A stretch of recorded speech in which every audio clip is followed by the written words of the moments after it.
Hola vous! Alors je sais que ça fait une éternité et qu'on t'es pas sur ma poète régulière parce que c'est pas du tout mon genre. Et puis quel bonheur de vous retrouver dans cette tenue de pyjama. En ce moment j'avais grave envie de reprendre YouTube. Ça m'énervait de reprendre YouTube sans concept. Pour ce qui est des book shows, j'espère pouvoir en reprendre cette année. Mon gros problème c'est que je suis très perfectionniste et que le concept des book shows c'est aussi savoir s'adapter à l'inconnu et à l'imprévu. Parce que c'est aller filmer dans un endroit qu'on ne connaît pas, ne pas savoir où est-ce qu'on va filmer, quelle luminosité, quel décor. Et c'est des choses qui m'embêtent parce que ça rend souvent la vidéo peut-être pas aussi qualitative, pas aussi chaleureuse que j'aurais aimé qu'elle soit. Je sais que je reprendrai un jour ce concept, on verra comment on fera. J'espère que vous avez vu la vidéo de ma Soso. Je vous mets sa chaîne juste ici, quelque part par là. J'ai un peu perdu le pli. Elle vidait sa palle de webtoon et il faut sachez que ma palle de webtoon est presque aussi grande que ma palle de livre. J'abuse. Il est temps que je vide la mienne aussi. Dans l'idée, j'aimerais passer ma journée à lire des webtoons et j'en ai prévu 7, 6, je sais juste pas compter, mais c'est ok. Il faut sachez que ce matin, parce que j'avais pas encore tourné cette introduction vu que j'avais vraiment la tête du réveil, mais je me suis filmée en train de le lire, c'est promis, vous allez voir les plans juste après. J'ai déjà lu Les Intrigues d'une Borgia, le tome 2. Sinon, après, qu'est-ce que j'aimerais lire? Alors, j'ai toujours pas fini Mafia Nani, je l'avais commencé, je tombe en panne de lecture, je l'ai plus lu. Mais j'avais adoré, j'ai lu la moitié, donc il s'agirait de lire la deuxième moitié en fait, et d'enchaîner sur le tome 2. Logique. Le tome 2 de Sub-Zero parce que je le vends à tout le monde alors que j'ai toujours pas lu le tome 2 et que le tome 3 vient de sortir. Du coup, comme j'ai lu le tome 2 de Borgia, j'aimerais bien lire le tome 3, obviously. Et ensuite, j'aimerais bien lire le troisième tome de Autrice de ma destinée. J'avais lu les 2 premiers tomes cet été, bah donc il est temps de lire le tome 3. Donc c'est les 6 webtoons que je me suis mise pour aujourd'hui. Ok, laisse-moi te parler de ce webtoon où naître dans la famille Borgia, c'est entrer dans un jeu de pouvoir impitoyable, parce qu'on parle quand même de la famille la plus dangereuse de la Renaissance. Entre manipulation politique, alliance forcée et secret de famille, notre héroïne va vite apprendre que chaque souhait forcé peut cacher un piège. Pouvoir, trahison, passion, ici chaque décision peut renverser un royaume. Et si dans ce monde aimer peut être une faiblesse, alors la moindre erreur, bah ça peut te coûter une vie. Je vous fais un petit avis rapide sur Borgia, le tome 2, sans vous spoiler le tome 1. Je l'ai vraiment beaucoup aimé. Je l'ai trouvé super dynamique, je me suis pas ennuyée. Un seul instant, vraiment, je l'ai dévoré. Les pages, elles se tournaient toutes seules.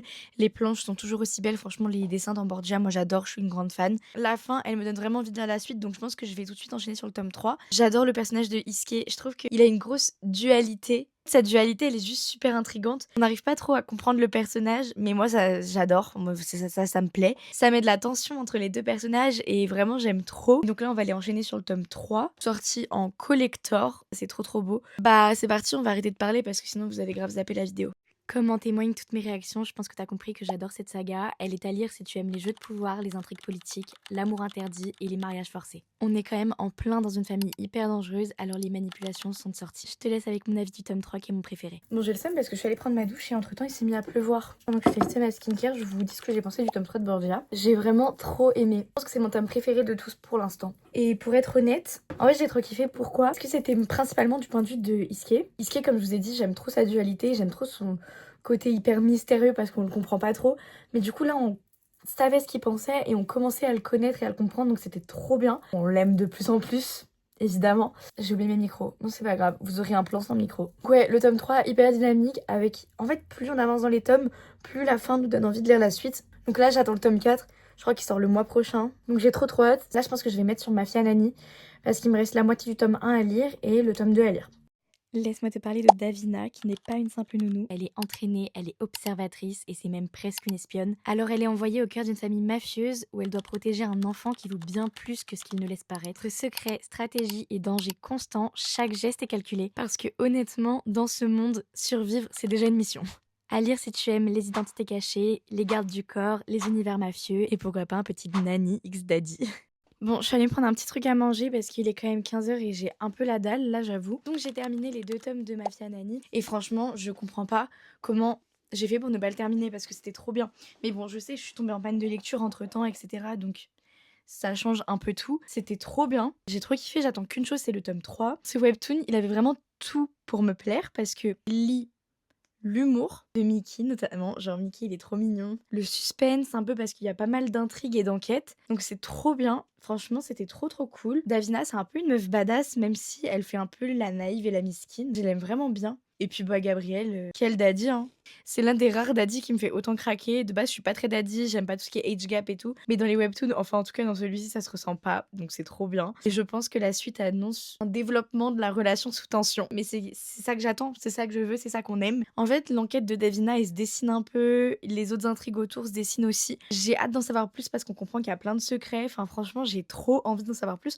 En fait, le problème de ce livre, c'est qu'il joue de ouf avec ma curiosité. Sauf que moi, la curiosité, c'est vraiment, vraiment, vraiment un vilain défaut chez moi. Parce que là, du coup, vraiment, je vais penser qu'à ça. J'ai besoin de connaître la suite. Après manger, je vais entamer le tome 3 de Autrice de ma destinée. Parce que j'ai lu les 2 premiers cet été. Et ensuite, je lirai Sub-Zero, le 2e tome. Laisse-moi te parler de ce webtoon où on a une femme qui se réincarne dans l'histoire tragique qu'elle connaît déjà, mais elle décide de la réécrire. Elle est promise à un destin sombre et elle va utiliser ses souvenirs pour éviter les drames, mais aussi pour protéger ce qu'elle aime. Et accessoirement changer le cours de sa vie. Sauf que modifier l'histoire, c'est aussi attirer l'attention de ceux qui n'auraient jamais dû s'intéresser à elle. Donc du coup, je suis allée enfiler un petit pull parce qu'il commence à se faire froid là-haut. J'ai terminé Autrice de ma destinée. C'était trop bien, mais je suis un petit peu déçue de ce tome par rapport au précédent. Parce que pour être honnête, le tome 2 c'était grave mon préféré.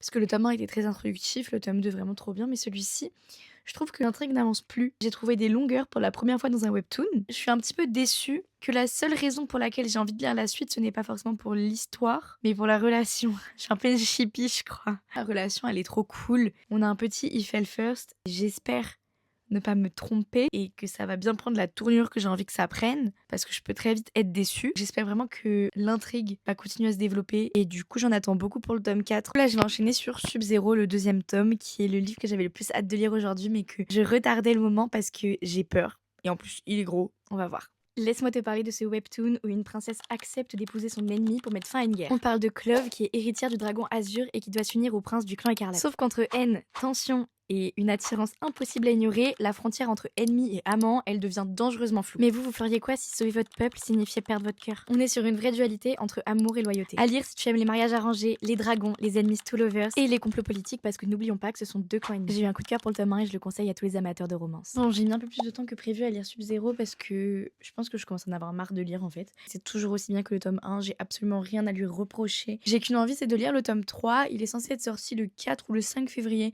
Donc je l'attends avec impatience et je pense que je vais les 2 ce pas envoyer un message à Johan pour savoir où en est l'envoi du tome 3 parce que j'ai besoin de connaître la suite. Cette fin, c'est tout ce que j'aime, c'est tout ce dont j'avais besoin. J'ai tellement aimé l'intrigue. Lisez Sub-Zero, si je dois vous conseiller un seul webtoon parmi tous ceux que j'ai lus, c'est Sub-Zero. Je vous jure, je m'en remettrai pas.